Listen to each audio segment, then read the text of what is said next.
2,500 years ago, Aristotle asked a question that feels very modern. Is politics about ideals or is it about what actually works in practice? Why do we keep talking about the one perfect system of government when in reality every country runs differently? Is the search for a perfect regime just a philosophical fantasy? If the majority wants something today, should that immediately become law? Or does that turn people themselves into a kind of tyrant? Well, today we are diving into Book 4 of Aristotle's Politics, chapter 1 to 4, where he leaves behind Plato's dream of the perfect city and turns instead to the messy, practical question of how real regimes actually work. If you enjoy these episodes, make sure to like, subscribe, and share. You can find this podcast on YouTube, Spotify, and Apple Podcasts. And for more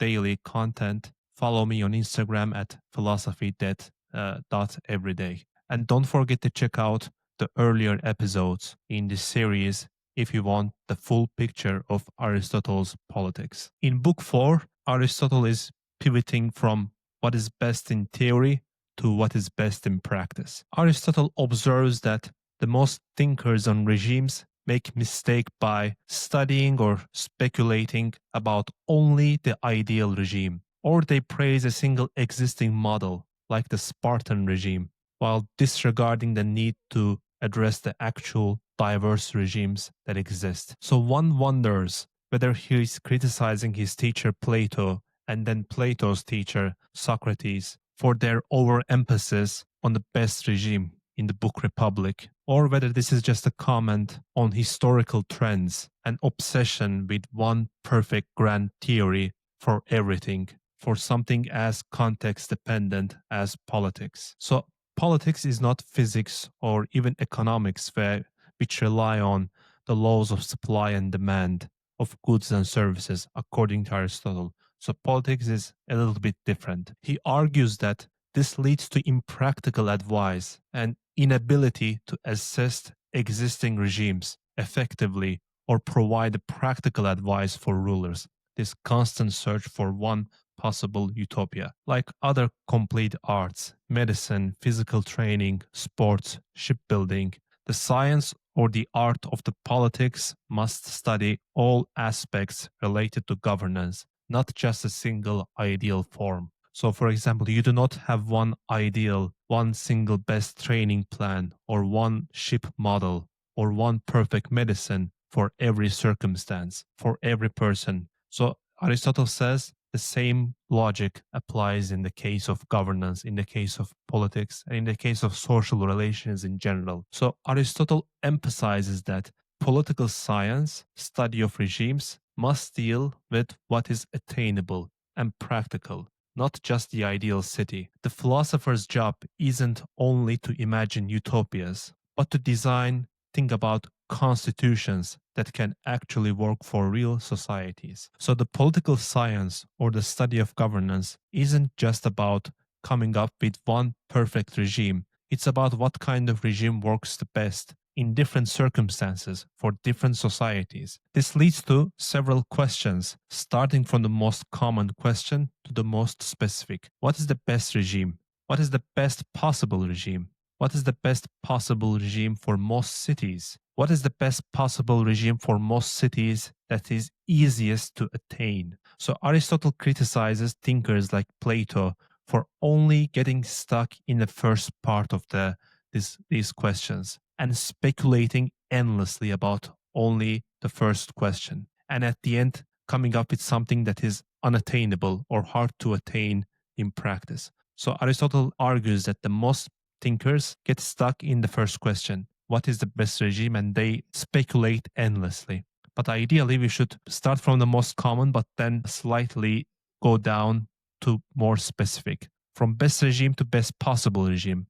And the best possible regime for most cities. And the best possible regime for most cities that is easiest to attain. So Aristotle shifts from the dream of the perfect city to the craft of real constitutions. Crucial difference from Plato and Plato's teacher Socrates. But at the same time, Aristotle also says that good rulers, thinkers, shouldn't be blind only by the circumstances. A good political ruler or a thinker should recognize context without letting it distort judgment about what is justice and what is virtue. That is a crucial point because Aristotle is not necessarily moral relativist or cultural relativist, even though that might sound to be the case when he argues to be always looking at the specific circumstances. He still believes in the universality of moral principles, such as the meaning of justice and virtue. What is the meaning of what are the most desirable moral virtues that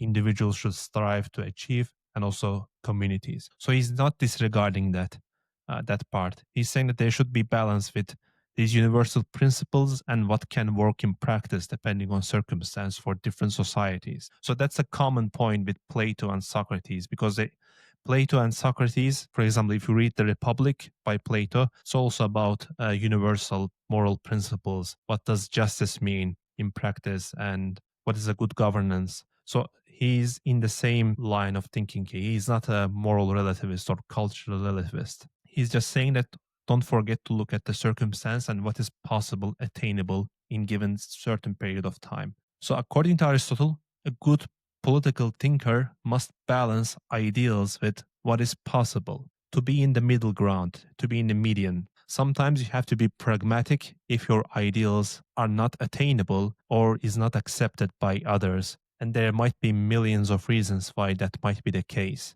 So balance between ideals and pragmatism is the attainable approach in the study of political science, in the study of governance. Regarding those universal principles that Aristotle accepts, what is justice, what is virtue, he extensively talks about in the other book, Nicomachean Ethics, which is really another, I keep mentioning this in every episode, that I would like to do another series in the future maybe about that. But that's also that book solely focuses on those virtues, like personal virtues, as opposed to the politics. Another critical point that he raises is that law follows the regimes. Laws are shaped by the constitution, not the other way around. So this flips modern legalistic thinking. Nowadays, we tend to think constitutions, laws determine regimes. But for Aristotle, the political arrangement always comes first, and then the laws grow out of it. So laws don't create constitutions, constitutions create laws, according to Aristotle's logic. Laws reflect the ruling arrangement of the city, specifics of the city, specifics of the arrangement. And also, Aristotle insists that there isn't just one democracy, one oligarchy, one type of oligarchy, or one type of democracy. Instead, each regime has variations depending on wealth distribution, geography, size, culture, and customs. So at the end of the day, we must study each type of regime, how it arises, which laws sustain it, and how each can be preserved. All the while making references to history and practice. Only then we can know what is best for most societies and answer our question: what is the best possible regime for most cities that is easiest to attain? So you see the difference here. Plato, for example, Aristotle would argue that Plato focuses only on the first part of the question: what is the best possible regime? But the more accurate question would be, what is the best possible regime for most cities that is easiest to attain given the practical circumstances that we know of? So you see, if the question is very specific, Aristotle says you can come up with some conclusion, you can come up with some solution rather than speculating endlessly about what's the best regime. So with that question, Aristotle sets up the task for the rest of the book. Study constitutions, why they arise, how to preserve them, what laws fit them best, and which is most achievable, attainable for most cities. Another important point is that this chapter 1, explicitly defines what a regime is, because he's going to keep returning to this concept of regime. So he says that regime is an arrangement in cities connected with the offices, establishing the manner in which they have been distributed. what the authoritative element of the regime is, and what the end of the community is. So the regime as a concept is established as the comprehensive study of regimes as a central task of political science and the rest of this book. Moving on to the chapter 2. Chapter 2 is more like a reminder of how regimes are classified, but with one important addition. Now we are also ranking regimes within their respective categories. What regime is the worst of the worst? Or what regime is the best among the worst? So these are the topics that Aristotle explores in chapter 2. As a reminder, Aristotle restates the six-fold classification that we have talked about earlier a lot. Correct regimes versus corrupt regimes. What are the correct regimes? Monarchy, rule of the one for the benefit of the all. Aristocracy, rule of the few for the benefit of all. Polity, rule of the majority for the benefit of all. Okay, what are the corrupt regimes? Tyranny, rule of the one for the benefit of the one. Oligarchy, rule of the few for the benefit of few. And democracy, rule of the majority for the benefit of majority. And here he says, since monarchy and aristocracy were examined earlier, he says that now we should shift our attention to polity and three other corrupt regimes: tyranny, oligarchy, and democracy. Well, if you sometimes notice inconsistencies, for example, he hasn't really, if you followed the previous episodes, you know that he hasn't really dived deep into aristocracy and what it is. It's like we are jumping from monarchy to polity while skipping aristocracy. Well, he mentioned, of course, in the previous video, we talked about that more virtuous people is better than the few virtuous, one virtuous people in ruling, meaning that if there are more people suitable for ruling, aristocracy becomes better than monarchy. But we haven't really dived deep into aristocracy in practice. So there is this inconsistency in the logical flow of the book. But this is intentional. It's not necessarily, this is intentional by design. And this is because of how politics as a book is organized, because it was not supposed to be a book. Politics by Aristotle is a collection of notes, most likely preserved or written by some of Aristotle's students during his lectures. And there are a lot of disagreements between scholars regarding which part should come first in the book, etc. And most likely, unfortunately, some of the notes of Aristotle's original lectures were most likely omitted or forgotten in the notes. So if you study also, if you read the politics by yourself, if you study it carefully, you will see a lot of gaps in flow. Okay, back to the classification of the regimes. So he goes on to rank the regimes relatively from best to worst, using a very simple logic. So he says that if monarchy is the best in paper out of all regimes. Notice why I say in paper, because he's saying this is only in theory. In practice, it's very different. For some societies, monarchy might be best. For some societies, aristocracy might be good. And for some circumstances, polity might be the good.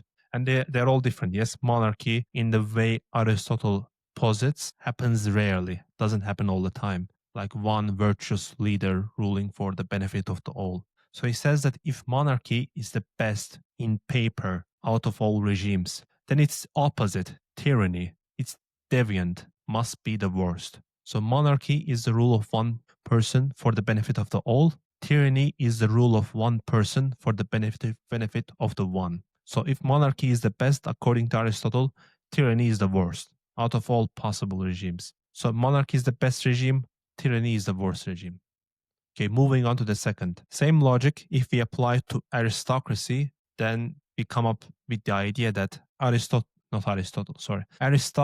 is the second best, so oligarchy must be the second worst. Aristocracy is the rule of the few virtuous people for the benefit of the all. Oligarchy is the rule of few for the benefit of the few. So aristocracy is the second best, oligarchy is the second worst, according to Aristotle. Then we are left with polity and democracy, and they come to the middle. So polity is the least best among the correct regimes. Remember, monarchy best, aristocracy second best, and then the polity, the least best among the correct regimes. So democracy, it is deviant, is the most tolerable among the bad regimes. Polity is the rule of majority for the benefit of the all, benefit of the city. Democracy is the rule of majority for the benefit of majority. So polity, desirable, democracy, undesirable, according to Aristotle. So using all this logic, we get the following classification of regimes from the most desirable to the least desirable. First, monarchy. Second,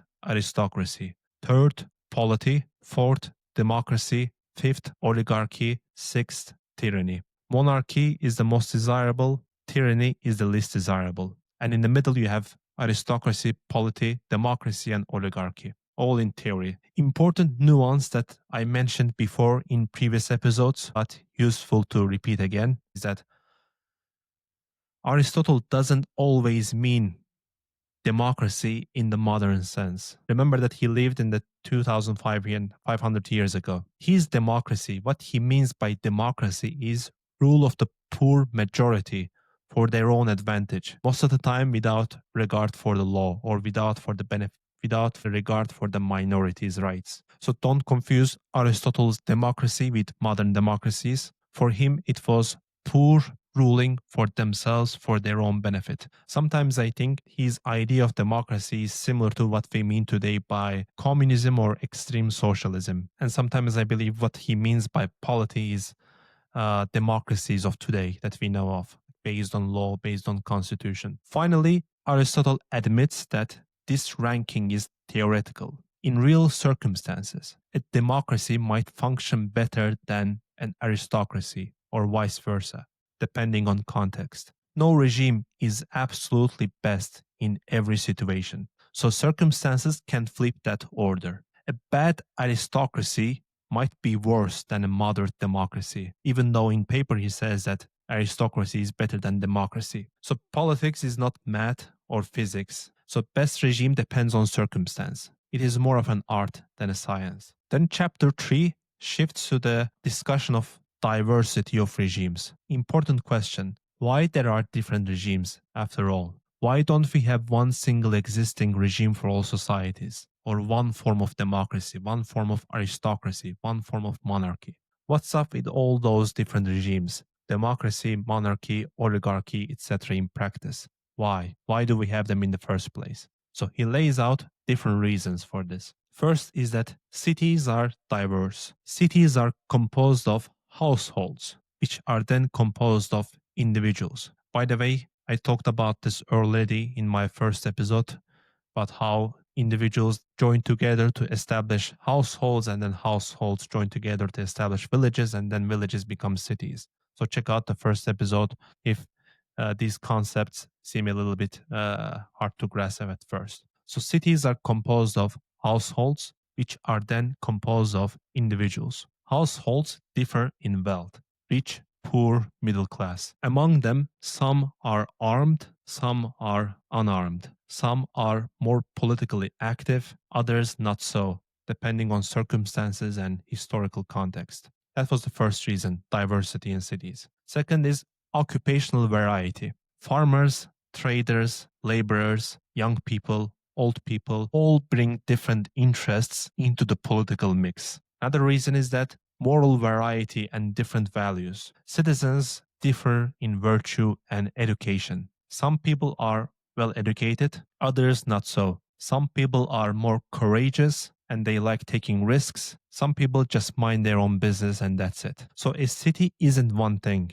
It is farmers, traders, soldiers, rich and poor, middle class, young and old, and etc. Can come up with a lot of categories if you think about this often, if you think about this very deeply. So no wonder regimes come in so many forms. There isn't one form of democracy, one form of oligarchy, one form of aristocracy. So the politics, the art of governance, then becomes the art of managing all these differences and making sure that the society does not collapse because of these differences, or that people do not start slaughtering one another because of these differences. So what is the end result of that is that since all these parts of the city differ, no single regime type dominates everywhere. Different combinations of power lead to different constitutions. In some cities, the well-off, rich, the property owners rule the society. In others, the poor people rule. There is a strong understanding of equality, freedom, solidarity of all free citizens, regardless of wealth, circumstance, meritocracy. So, in some cities, that's the case. Sometimes one individual dominates the life, political life. Sometimes equality exists, but it's not tied to wealth at all. Equality before the law or equality of opportunity. And sometimes every group think its advantage justifies its rule.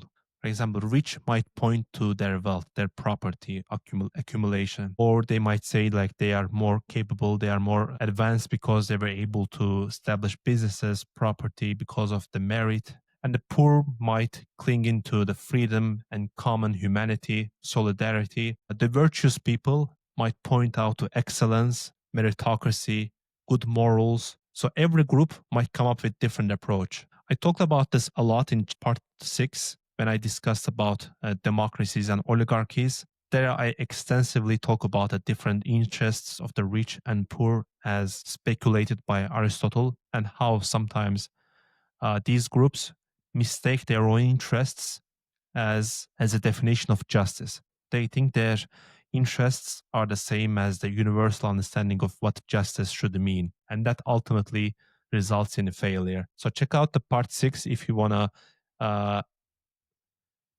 understand that dynamic further. Then Aristotle jumps into another criticism. He criticizes those thinkers that oversimplifies matters, political concepts, or societal concepts into two categories, binary distinctions. Aristotle says that the binary simplification is not accurate and lazy because of all of these differences that we have articulated. So many people try to collapse politics or governance or sometimes even morals into like two distinct categories, good, bad, or for example, rule of the many, rule of the few. One is good, the other is bad. So Aristotle says this is a lazy attempt to understand politics. It's very simple, but it's not really the case in practice. The real life is complex. Some people make a mistake of like coming up with only two types of regimes. They say, okay, there's only rule of the many or there is a rule of the few. And rule of the many is democracy or polity, and rule of the few is oligarchy, and one is good, the other is bad. So he says that's not accurate representation of what happens in practice. So Aristotle rejects this oversimplification because it ignores the complexity of real political life. Democracy is not the same as polity, and aristocracy is not the same as oligarchy. And there are even different types of democracy, different types of polity, different types of aristocracy, different types of oligarchy, depending on a lot of circumstances. Regimes differ because cities differ politically, socially, economically, morally, culturally. So simplistic labels blur this reality. So it is not enough to say that democracy is simply rule of the many people and oligarchy is the rule of the few people. So it's not really the reality in the case. And he gives an example. He says, if 3,000 wealthy people rule over 300 poor people, no one would call that democracy. The real distinction is that democracy exists when free citizens, usually the poor majority, hold authority. Oligarchy exists when the wealthy, usually the minority, hold authority. Because in practice, it turns out that wealthy people are usually fewer. So democracy exists when the free and the poor, being a majority, have the authority. And oligarchy exists when the wealthy, being a few, have the authority. And then after this discussion, it jumps into the topic of why there are different regimes in the first place. Remember what I said about the inconsistencies in the book? I can imagine maybe this was one of the lectures where he was mentioning something and then he noticed that like a lot of more students came to the lecture and he had to repeat himself. It's a lazy speculation from my end. We may never know what happened with the lectures. But anyway, we return to the topic of why there are different regimes in the first place. Cities are composites, like animals with different organs. Cities are made of different parts, like farmers, laborers, artisans, traders, soldiers, judges, rulers. You can say soldier and citizen. You can also say farmer and citizen. but you can't say the same person is rich, same person is both rich and poor. So inevitably, in practice, what we see is that some people end up better off or worse off in terms of wealth accumulation. Hence the fundamental conflict between poor versus rich. Poor is majority and rich is minority. Struggle between these groups defines democracy and oligarchy. So the relationship between these two groups and who holds power is essentially what democracy versus oligarchy debate is all about, according to Aristotle. And a reminder that Aristotle considers both democracy and oligarchy fundamentally corrupt because they take wealth as their starting point for justice rather than the end of community, the benefit of the community. So check out part 6. Again, I talk about this a lot, about why Aristotle believes that. Also keep in mind, when I always say democracy, is the understanding of democracy that existed 2,500 years ago. He doesn't mean democracy in the modern sense. So just like we discussed before, he says again that some cities are dominated by farmers, others by horsemen, others by traders. Geography, culture, survival needs, all of these shape which group gets the power. Thus, there are many kinds of democracies and oligarchies depending on circumstances. Then we move into the very interesting part of the chapter 4. I think this is the most crucial part. That is, when one reads this part, one can find a lot of similarities in modern world as well. So he lays out different forms of democracy depending on whether the law rules or decrees rule, and whether equality is strict or moderated. First type of democracy is equality for all free citizens. Every free individual has an equal share in deliberation and office, regardless of merit or property or wealth. So as long as you're a citizen, you're a free citizen, your voice or vote counts on everything. Second type of democracy is moderated participation, deliberation and decision making based on some form of qualification, merit, education, property, or ability. The third form of democracy, I think this third form of democracy resembles polity a lot, which Aristotle considers desirable regime, but he doesn't explicitly lay out what is the difference between this form of democracy and polity. What is this third form of democracy that's very similar to polity?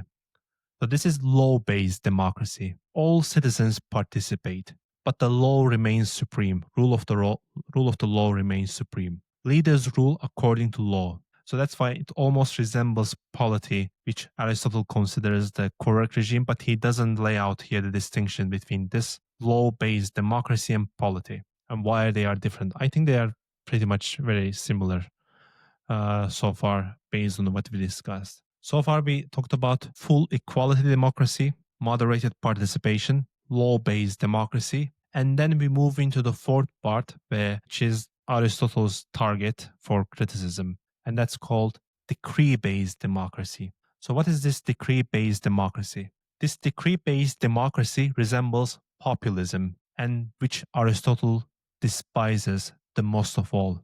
And I think he believes this is what happens to democracies, inevitably, unfortunately. So all citizens participate in decree-based democracy, but whatever the majority decides on a given day overrides the law. So majority is the king here. Majority decides everything. And that's the only thing that matters in this decree-based democracies. Decrees rather than law is important. Executive orders is more important than law in this type of democracy. So Aristotle says in this system, popular leaders arise, acting as a spokesman for the people. For cities under a democracy that is based on law, on the other hand, popular leaders do not arise, but the best of the citizens in virtue and education rule in turn.